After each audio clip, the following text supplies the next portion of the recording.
بسم اللہ الرحمن الرحیم۔ السلام علیکم ورحمۃ اللہ وبرکاتہ۔ آج کی ہماری حدیث کہ نماز فجر اور عصر پڑھنے والوں کے لیے فرشتوں کی گواہی۔ نبی کریم صلی اللہ علیہ وسلم نے ارشاد فرمایا، حدیث کا مفہوم رات اور دن میں فرشتوں کی ڈیوٹیاں بدلتی رہتی ہیں، اور فجر عصر کی نمازوں میں ڈیوٹی پر آنے والے اور ڈیوٹی سے واپس جانے والے فرشتے جمع ہو جاتے ہیں۔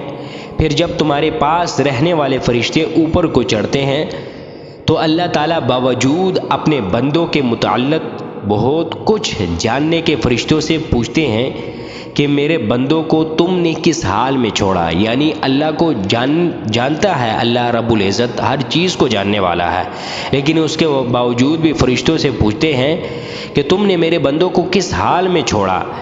وہ جواب دیتے ہیں کہ ہم نے جب انہیں چھوڑا تو وہ فجر کی نماز پڑھ رہے تھے، اور جب ان کے پاس واپس گئے تب بھی وہ عصر کی نماز پڑھ رہے تھے۔ اللہ اکبر، اتنی فضیلت ہے۔ اللہ رب العزت ہمیں نماز پنجگانہ کو پڑھنے کی توفیق عطا فرمائے۔